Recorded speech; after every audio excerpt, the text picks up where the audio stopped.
Good morning all of you. आज हमारे पास chemistry का बहुत ही इंपॉर्टेंट टॉपिक है GOC, general organic chemistry. Real chemistry तो ऑर्गेनिक केमिस्ट्री है। ऑर्गेनिक केमिस्ट्री से बहुत से जो बच्चे हैं वो घबराते हैं कि सोचते हैं कि जो ऑर्गेनिक केमिस्ट्री है काफ़ी टफ है, लेकिन वास्तव में बहुत इजी केमिस्ट्री है। समझ में आए तो, समझ में ना आए तो सिरदर्द है। लेकिन अगर आप ऑर्गेनिक केमिस्ट्री को शुरुआत से अच्छे से करते हो तो ऑर्गेनिक केमिस्ट्री में आपको दिक्कत आने वाली नहीं है। ऑर्गेनिक केमिस्ट्री एक मैथ जैसी केमिस्ट्री है, आपको उसको स्टार्टिंग से ही करना है, अच्छे से करना है। और ऑर्गेनिक केमिस्ट्री के अंदर प्रैक्टिस की थोड़ी ज़्यादा ज़रूरत होती है। ये ऑर्गेनिक केमिस्ट्री का जो आज हम टॉपिक्स कर रहे हैं जीओसी, तो जीओसी के अंदर बहुत ही important topics, general organic chemistry का बहुत ही important topics, nomenclatures, IUPAC naming. IUPAC namings, कोई भी ऑर्गेनिक कंपाउंड दे रखा है, हमने उसका नाम लिखना है। यदि अगर आपको किसी भी कंपाउंड का नाम लिखना आता है तो ही तो आप कोई केमिकल रिएक्शंस, कन्वर्जन्स लिख पाओगे। अगर आपको नेमिंग ही नहीं आती है, किसी कंपाउंड का नाम लिखना ही नहीं आता, आपको पता ही नहीं कि कंपाउंड क्या है, तो फिर आप किस तरह से कर पाओगे। ठीक है, तो देखिए बहुत इंपॉर्टेंट टॉपिक है नोमेनक्लेचर्स। नोमेनक्लेचर काफ़ी ईजी है, आपको इसको अच्छे से करना है, क्योंकि बगैर नोमेनक्लेचर के आपको ऑर्गेनिक केमिस्ट्री आने वाली है नहीं।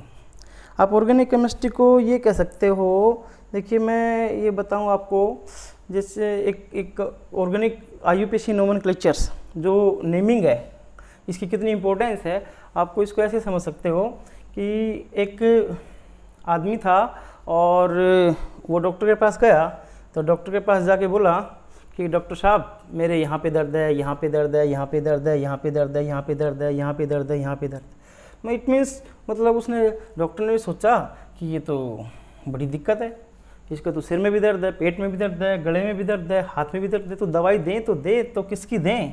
सिर के दर्द की दें, पेट के दर्द की दें, हाथ के दर्द की दें? तो डॉक्टर ने क्या किया कि उसके अंगूठे की पट्टी बांध दी। ठीक है, 2-4 दिन बाद आया तो डॉक्टर ने अंगूठी की पट्टी खोल दी। उसके बाद डॉक्टर ने पूछा आप बताइए आपके शरीर में कहाँ कहाँ पे दर्द है? तो बोला नहीं मेरे आपके शरीर में कहीं भी दर्द नहीं है, मैं पूरी तरह से ठीक हूँ। एक्चुअली था क्या कि उस बंदे के अंगूठे में दर्द था। अब अंगूठे को जहाँ भी वो लगाता वहीं पे उसको दर्द महसूस होता था। अगर अंगूठे को सिर पे लगाया तो सिर में दर्द, पेट पे लगाया तो पेट में दर्द, बाजू पे लगाया तो बाजू में दर्द। दर्द शरीर में उसके कहीं नहीं था, दर्द कहाँ पे था? अंगूठे में दर्द था। ठीक है, इसी तरह से ऑर्गेनिक केमिस्ट्री है। आप ऑर्गेनिक केमिस्ट्री का कोई भी टॉपिक्स यदि पढ़ते हो तो आपको हार्ड लगता है। Haloalkanes, alkanes, alkene, alkynes, alcohol, phenols, carboxylic acid, aldehyde ketones, हर जो टॉपिक है वो आपको टफ लगता है। लेकिन ऐसा थोड़ी हो सकता है कि सभी टॉपिक्स टफ हों, सारी की सारी जो यूनिट हो वो हार्ड हो।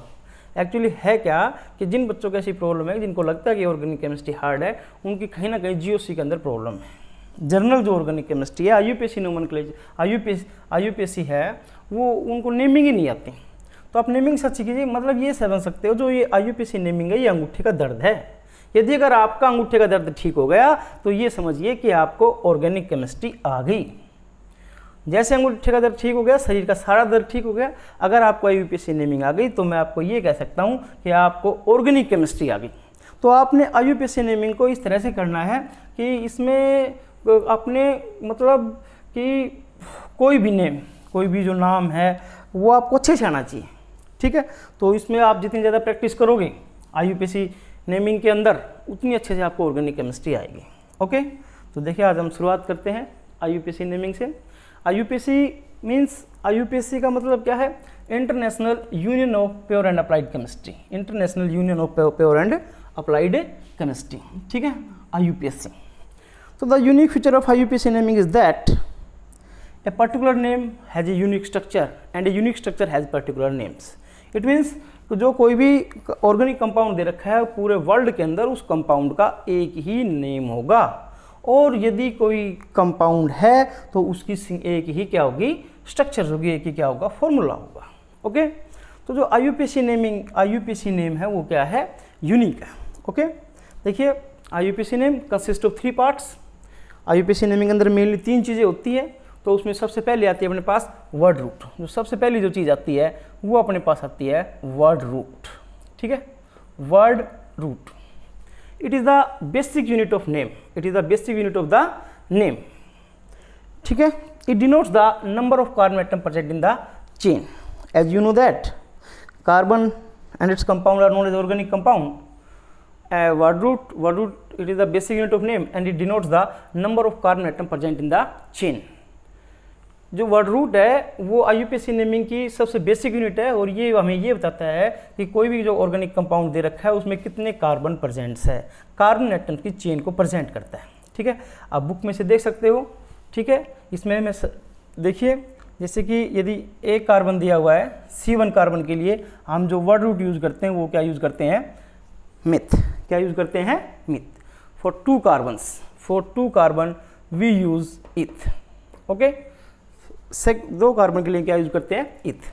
इसी तरह से 3 कार्बन के लिए हम क्या यूज़ करेंगे, प्रोप। 4 कार्बन के लिए क्या यूज़ करेंगे, ब्यूट। 5 कार्बन के लिए क्या यूज़ करेंगे, पेंट। 6 कार्बन के लिए क्या यूज़ करेंगे, हेक्स। 7 कार्बन के लिए क्या यूज़ करेंगे, हेप्ट। 8 कार्बन के लिए क्या यूज़ करेंगे, ऑक्ट। और 9 कार्बन के लिए क्या यूज़ करेंगे, नन। 10 कार्बन के लिए हम यूज़ करेंगे डेक। ओके, ये वर्ड रूट है, आपने इनको याद रखना है। For C1 carbon meth, C2 carbon eth, meth, eth, prop, but, pent, hex, hept, oct and non, dec and so on. Okay, ये आप अपनी बुक में से नोट्स बनाने हैं, उसमें आपने लिख लेना है। ठीक है, सेकेंड थिंग देखिए, जो हम बता रहे थे IUPAC name consist of 3 parts. First word root, second is known as, जो सेकंड जो पार्ट है वो अपने पास क्या है, सफिक्स। ओके, ये क्या है, सेकंड पार्ट क्या है, सफिक्स। फर्स्ट बताया हमने वर्ड रूट, सेकंड क्या बताया, suffix. Suffix are 2 types. First is known as primary suffix and other is known as secondary suffix. Suffix की 2 टाइप है, प्राइमरी सफिक्स और एक क्या बताया, secondary suffix. Primary suffix denotes the linkage of carbon atom. Carbon के बीच में किस तरह का बॉन्ड है। सपोज करो कार्बन के बीच में सिंगल बॉन्ड है तो इसके लिए हम यूज करेंगे इन। डबल बॉन्ड के लिए क्या यूज करेंगे, इन। और ट्रिपल बॉन्ड के लिए क्या यूज करेंगे, ane. These are primary suffix. ठीक है, secondary suffix these are some functional group which indicate the physical and chemical property of the compound. जो सफिक्स है, जो सेकेंडरी सफिक्स है, ये कुछ फंक्शनल ग्रुप है जिससे कंपाउंड की केमिकल प्रॉपर्टीज़ का पता लगता है। आपने बुक में से इनको नोट्स में नोट कर लेना है और उनको अच्छे से याद करना है। ठीक है, तो केमिस्ट्री में कुछ चीज़ें याद करने की भी होती है। तो देखिए सेकेंडरी सफिक्स के अंदर हम बात करेंगे जैसे कि OH एल्कोहल है और इसके लिए हम जो यूज़ करते हैं वो क्या यूज़ करते हैं, ओल। क्या यूज़ करते हैं, ओल। इसी तरह से एल्डिहाइड, फॉर एल्डिहाइड CHO हम यूज़ करते हैं AL। Carboxylic acid COOH। ठीक है, इसके लिए हम क्या यूज़ करते हैं, ओइक एसिड। इसी तरह से अमाइड्स CONH2 कार्बोक्सिलमाइड, इसके लिए क्या यूज़ करेंगे, अमाइड यूज़ करेंगे। इसी तरह से CN है नाइट्राइल। Okay, CN nitrile. इसी तरह से C double bond O ketones oxo. ठीक है, एस्टर COOR, इसके लिए यूज करेंगे एल्काइल ओएट। ये आपकी बुक में दिए हुए हैं, आप NCERT की बुक या कोई भी आपके पास जो बुक है उसमें से आप देख सकते हो और अपने नोट्स के अंदर लिख के इनको याद कर सकते हो। तो जो एल्कोहल्स है उसके लिए यूज करेंगे ओल, CHO के लिए AL यूज करेंगे, COH oic acid, CONH2 amide, CN nitrile, CO जो है कीटोन्स ऑक्सो यूज करेंगे इसके लिए ऑक्सो, और COR एल्काइल ओएट। ये एस्टर का फॉर्मूला है। तो these are some secondary suffix. Okay, तो IUPAC नेम के अंदर जो 3 चीज़ों की बात कर रहे थे, वर्ड रूट एंड सफिक्स। जो तीसरी जो चीज़ है वो अपने पास है, वो है जो थर्ड है वो है प्रीफिक्स। वो क्या है, प्रीफिक्स। तो these are the some functional group also which are used before word root, जो कि हम वर्ड रूट से पहले यूज करते हैं। ठीक है, वर्ड रूट से पहले जो यूज करेंगे प्रीफिक्स वो कुछ अपने याद करने पड़ेंगे। जैसे कि F है, F के लिए हम यूज करेंगे फ्लोरो। इसी तरह से Cl है, Cl के लिए यूज करेंगे क्लोरो। इसी तरह से Br है, Br के लिए क्या यूज करेंगे, ब्रोमो। ठीक है। आई है, आई के लिए क्या यूज करेंगे, आयोडो। NO2 के लिए क्या यूज करेंगे, नाइट्रो। इसी तरह से R है एल्काइल, एल्काइल, ठीक है। एल्काइल ग्रुप के अंदर CH3, इसके लिए क्या यूज करेंगे, मिथाइल। C2H5, इसके लिए क्या यूज करेंगे, इथाइल, ठीक है। इसी तरह से जो ये एल्काइल ग्रुप है, इसी तरह से OCH3, OCH3, ठीक है। OCH3, OCH3 मिथोक्सी, OCH3 के लिए क्या यूज करेंगे, मिथोक्सी। और OC2H5, इसके लिए हम क्या यूज करेंगे, इथोक्सी। ये इथोक्सी, ये methoxy, methyl, alkyl, fluoro, chloro, bromo, nitro, these are prefix, these are prefix. तो ये देखिए 3 जो बेसिक चीज़ें हैं IUPAC नेमिंग के लिए, तो आपने उसमें word root, suffix and prefix, जो word root, suffix and prefix, word root आपने याद करने पड़ेंगे, आप नोट्स बनाते वक्त बुक में से लिख सकते हो, ठीक है। C1, meth, eth, prop, but, pent, hex, hept, oct, non, dec, etcetera. Suffix के अंदर सफिक्स की 2 टाइप है, primary suffix and secondary suffix. Primary suffix linkage बताएगा, it denotes the linkage of carbon atom for single bonded carbon atom. अगर carbon carbon के बीच में single bond present है तो उसके लिए क्या यूज करेंगे, एन यूज करेंगे। फॉर 1 डबल बॉन्ड, अगर कोई भी कंपाउंड दे रखा उसमें एक डबल बॉन्ड प्रेजेंट है तो उसके लिए हम क्या यूज करेंगे, इन यूज करेंगे। इसी तरह से अपने पास ट्रिपल बॉन्ड दे रखा है तो उसके लिए जो हम प्राइमरी सफिक्स यूज करेंगे वो आइन यूज करेंगे, ओके। फिर उसके बाद सेकेंडरी, उसके बाद बताया सफिक्स की, suffix 2 types, primary and secondary. Secondary suffix, these are the some functional group which describe the chemicals property of the compounds. ये कुछ फंक्शनल ग्रुप है जो आपको याद करने पड़ेंगे जिससे हमें कंपाउंड की केमिकल प्रॉपर्टीज का पता लगता है। जैसे कि एल्कोल्स, एल्कोहल का जो फॉर्मूला, एल्कोल्स के लिए क्या होता है, OH, और इसके लिए जो हम सेकेंडरी सफिक्स यूज करते हैं वो ओल यूज करते हैं। एल्डिहाइड CHO, ठीक है, इसके लिए यूज करेंगे Al। इसी तरह से कार्बोक्सिलिक एसिड, कार्बोक्सिलिक एसिड का जनरल फॉर्मूला क्या होता है, COOH, इसके लिए जो सेकेंडरी सफिक्स यूज करेंगे वो यूज करेंगे ओइक एसिड। CONS2 कार्बोक्सिलामाइड, अमाइड, कार्बोक्सिलामाइड के लिए हम अमाइड यूज करेंगे। और जो CN है वो साइनाइड, साइनाइड के लिए हम नाइट्राइल यूज करेंगे। C डबल बॉन्ड है, C डबल बॉन्ड O, ये कीटोनिक है, कीटोनिक ग्रुप्स है, और कीटोनिक ग्रुप के लिए हम क्या यूज करेंगे, ऑक्सो, और COOR एस्टर, COR क्या है, एस्टर। इसी तरह से COCl होता है, COCl acid chloride, acid chloride के लिए हम क्या यूज करेंगे, COCl acid chloride, acid chloride, और इसके लिए हम यूज करते हैं OL क्लोराइड्स, OL क्लोराइड्स, ठीक है। ये आपने याद कर लेने हैं। नेक्स्ट प्रीफिक्स, प्रीफिक्स, तो these are also some functional group which are used before word root. जो प्रीफिक्स है वो हमने वर्ड रूट से पहले यूज करने हैं। तो प्रीफिक्स के अंदर फ्लोरो है, chloro, bromo, alkyls, methyl, ethyl, propyl, butyls, methoxy, जो एल्कोक्सी ग्रुप है, OCH3, OC2H5, ठीक है, nitro, diazo, these are prefix and are used before word root, used before word root, okay. तो देखिए ये चीज़ें आपने अच्छे तरह से याद कर लेनी है, ठीक है। एक बार याद करने के बाद आपको फिर उसके बाद कोई दिक्कत नहीं आएगी। Word root, suffix and prefix, okay. ये IUPAC नेमिंग के अंदर मेनली 3 पार्ट्स होते हैं। अब देखिए किसी भी कंपाउंड का हम नाम कैसे लिखेंगे, ओके। देखिए इसमें एक कंप्लीट IUPAC नेम में be written as, first of all we write prefix. सबसे पहले हम क्या लिखेंगे, देखिए सबसे पहले हम क्या लिखेंगे, प्रीफिक्स, सबसे पहले प्रीफिक्स लिखेंगे, ठीक है। Then word root, then primary suffix, then secondary suffix, then secondary suffix, okay. Prefix plus word root plus primary suffix and then secondary suffix. A complete IUPAC name में बी रिटन एज। आपने ये अच्छे से याद करने, prefix, word root, primary suffix and secondary suffix. फिर उसके बाद किसी भी कंपाउंड का जो नाम लिखने का जो ऑर्डर है वो ये है, prefix, word root, primary suffix and secondary suffix. अब देखिए मैं एक एग्जांपल लिख रहा हूँ। फॉर एग्जाम्पल मान लिया कि अपने पास एक कंपाउंड दे रखा है, कोई कंपाउंड दे रखा है इस तरह का कि CH3, CH और यहाँ Br, CH2, CH2OH, ये कोई कंपाउंड दे रखा है, ओके। देखिए और अपने पास क्वेश्चन आया कि write down the IUPAC name of given organic compound. ये जो ऑर्गेनिक कंपाउंड दिया हुआ है हमने इसका IUPAC नेम लिखना है। तो हम देखिए किस तरह से लिख सकते हैं इसका नाम। सबसे पहला अपना जो काम है हमें इसमें फाइंड आउट करना है वर्ड रूट क्या है। क्या फाइंड आउट करना है, वर्ड रूट। ये देखिए सबसे पहले प्रीफिक्स लिखना है, तो आप देख लीजिए इसके अंदर प्रीफिक्स कहाँ है। ये देखिए Br, जो Br दिया हुआ है, Br क्या है, प्रीफिक्स है। Br क्या है, प्रीफिक्स है। तो जो Br है वो इसके अंदर प्रीफिक्स है, ठीक है। फिर उसके बाद देखिए, उसके बाद हमें पता करना वर्ड रूट। वर्ड रूट क्या है? तो वर्ड रूट क्या बताया था कि word root it is the basic unit of name and it denotes the number of carbon atom present in the chain. जो वर्ड रूट है वो किसी भी IUPAC नेम की बेसिक यूनिट है और ये क्या प्रेजेंट करती है? Number of carbon atom present in the chain. तो उस किसी भी कंपाउंड के अंदर कितने कार्बन एटम प्रेजेंट है? तो देखिए इसके अंदर 1 2 how many carbon atoms are present? 1 2 3 and 4 carbon atoms are present. और 4 कार्बन के लिए हमने क्या बताया था? For C1 carbon atom we used meth, for C2 carbon atom we used eth, and for C3 carbon atom we used prop, and for C4 carbon atom we used but. तो देखिए जो अपने पास वर्ड रूट है, जो word root है हमारे पास यहाँ पे 4 कार्बन प्रेजेंट है, और 4 कार्बन एटम के लिए जो हम वर्ड रूट यूज करते हैं वो क्या यूज करते हैं? ब्यूट। क्या यूज करते हैं? ब्यूट। तो देखिए ये वर्ड रूट है, ये वर्ड रूट है ब्यूट। ठीक है, हमें प्रीफिक्स का पता लग गया, वर्ड रूट का पता लग गया।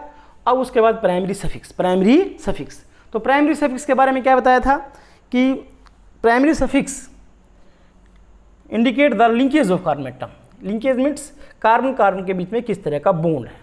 तो देखिए इसमें कार्बन कार्बन के बीच में सिंगल बॉन्ड प्रेजेंट है, तो सिंगल बॉन्ड के लिए हमने जो प्राइमरी सफिक्स बताया था वो क्या बताया था? एन। क्या बताया था? एन। तो इसके लिए हम एन यूज करेंगे। तो हमें प्राइमरी सफिक्स का भी पता लग गया है, और जो प्राइमरी सफिक्स है और वो हम क्या यूज करेंगे? एन। क्या यूज करेंगे? एन। इसी तरह से सेकेंडरी सफिक्स का पता करना है, सेकेंडरी सफिक्स। ठीक है, सेकेंडरी सफिक्स का पता करेंगे। तो सेकेंडरी सफिक्स, तो सेकेंडरी सफिक्स में क्या बताया था कि these are the some functional group which describe the chemical property of the compounds. तो देखिए केमिकल प्रॉपर्टीज़ का पता लगता है, कुछ फंक्शनल ग्रुप है जैसे कि एल्कोहल्स, ओल, एल्डिहाइड, COH, ये ग्रुप देखने इसमें क्या कहाँ प्रेजेंट है या नहीं है। तो देखिए यहाँ पे OH प्रेजेंट है, और ये क्या है? Secondary suffix. और ये क्या है अपने पास? Secondary suffix. सेकेंडरी सफिक्स है OH, एल्कोहल। OH एल्कोहल है, और उसके लिए क्या यूज करेंगे? ओल। जो सेकेंडरी सफिक्स है वो अपने पास ओल है। इस तरह से कोई भी जो कंपाउंड दे रखा है हमने उसके अंदर वर्ड रूट का पता करना है, प्रीफिक्स का पता करना है, प्राइमरी सफिक्स का पता करना है, सेकेंडरी सफिक्स का पता करना है। इतनी चीज़ों का पता करने के बाद हमने इस ऑर्डर के अंदर first of all we write prefix, then word root, then primary suffix, then secondary suffix. Okay, इस ऑर्डर में हम इसको लिख देंगे। तो सबसे पहले प्रीफिक्स की बात करेंगे। तो जो थर्ड कार्बन है, थर्ड कार्बन के साथ Br, ब्रोमो अटैच है, तो इसका नाम क्या हुआ? देखिए मैं इसका नाम लिख रहा हूँ 3 ब्रोमो। Br जो प्रीफिक्स था उसके लिए जो हम प्रीफिक्स यूज कर रहे थे वो ब्रोमो यूज कर रहे थे। क्या यूज कर रहे थे? ब्रोमो। तो 3 ब्रोमो। अब उसके बाद लिखेंगे वर्ड रूट। वर्ड रूट, तो वर्ड रूट जो है इसमें there are 4 carbon atoms are present, and for 4 carbon atom we used but. But, हम ब्यूट यूज करेंगे। ठीक है, तो जो हमने उसके बाद वर्ड रूट लिखा but, 3 bromo but. Then we write primary suffix. Primary suffix, तो प्राइमरी सफिक्स के अंदर हम यूज करेंगे, प्राइमरी जो सफिक्स है इसके अंदर सिंगल बॉन्ड प्रेजेंट है, तो ये क्या आ गया? एन। तो ब्यूट एन। ठीक है, उसके बाद जो सेकेंडरी सफिक्स है, जो सेकेंडरी सफिक्स एल्कोहल, एल्कोहल के लिए हम जो यूज कर रहे हैं ओल। क्या यूज कर रहे हैं? ओल। ठीक है, और यहाँ पे लिख देंगे ब्यूटेन 1 ओल, या सीधा लिख देंगे ब्यूटेनोल। ये इस कंपाउंड का नाम है। ओके, ये कंपाउंड का नाम है 3 ब्रोमो ब्यूटेनोल्स। 3 ब्रोमो ब्यूटेनोल, इस तरह से नाम लिखना है। ठीक है, देखिए कितना इजी है, किसी भी कंपाउंड का हम किस तरह से नाम लिख सकते हैं। ठीक है, अब देखिए हमने IUPAC नेमिंग के बारे में खास बात जो बताई है वो ये बताई है कि फॉर ए सिंगल कंपाउंड, कोई भी जो कंपाउंड है तो उसमें उसका जो नाम है, कोई भी ऑर्गेनिक कंपाउंड दे रखा है उसका पूरे वर्ल्ड के अंदर उस कंपाउंड का एक ही नाम होगा, एक ही IUPAC नेमिंग होगी। और कोई भी जो कंपाउंड दिया हुआ है उसकी क्या होगी? एक ही क्या होगी? स्ट्रक्चर होगी। ठीक है, तो 3 ब्रोमो, इस कंपाउंड का नाम 3 ब्रोमो ब्यूटेनोल है, तो एक ही नाम इसका 3 ब्रोमो ब्यूटेनोल। अब इसको यदि आप किसी तरह से ब्रोमो को बाद में लिख दे, इसको लिख दे तो गलत हो जाएगा सारा। ओके, तो इसके लिए क्या है कि हमें काफ़ी कुछ रूल्स हैं कि किस तरह से हमने काउंटिंग इनकी किस तरह से करनी है, हमने काउंटिंग इधर से क्यों नहीं की, इधर से ही काउंटिंग क्यों की। तो इसके बाद कुछ रूल है। ये तो जस्ट क्या है कि ये तो जस्ट आप समझ सकते हो ट्रेलर है। ओके, पूरी फिल्म तो अभी बाकी है जो कि हम रूल पढ़ेंगे, लेकिन आपको ये मेन जो बेसिक चीज़ है ये समझ में आनी जरूरी है। ओके, मतलब जो IUPAC नेमिंग के अंदर क्या क्या चीज़ें होती हैं, वर्ड रूट है, वर्ड रूट कौन कौन से होते हैं, सफिक्स है, ठीक है, सफिक्स में प्राइमरी सफिक्स और सेकेंडरी सफिक्स है, सेकेंडरी सफिक्स में कौन कौन से होते हैं, वो हमने सेकेंडरी सफिक्स किस फंक्शनल ग्रुप के लिए कौन सा सेकेंडरी सफिक्स यूज़ करेंगे वो हमने कॉपी में लिख के बुक में से देख के वो अच्छे से याद करने हैं। ओके, फिर उसके बाद प्रीफिक्स है, जो प्रीफिक्स है कौन कौन से प्रीफिक्स है, fluoro, chloro, bromo, alkyl, ethyl, methyl, ethoxy, methoxy, ये आपने सारी ये चीज़ें याद करनी है। Means word root, suffix and prefix, ये अच्छे से याद करना है। उसके बाद आपने ये चीज़ माइंड में सेट कर लेनी है कि किसी भी कंपाउंड का हम IUPAC नेम लिखेंगे तो सबसे पहले क्या लिखना है, प्रीफिक्स, उसके बाद क्या लिखेंगे, वर्ड रूट, उसके बाद क्या लिखेंगे, प्राइमरी सफिक्स, और उसके बाद क्या लिखेंगे, सेकेंडरी सफिक्स। ठीक है, तो इस तरह से हम किसी भी कंपाउंड का नाम लिख सकते हैं। अब हम आगे देखते हैं कि कौन कौन से रूल है कि जो भी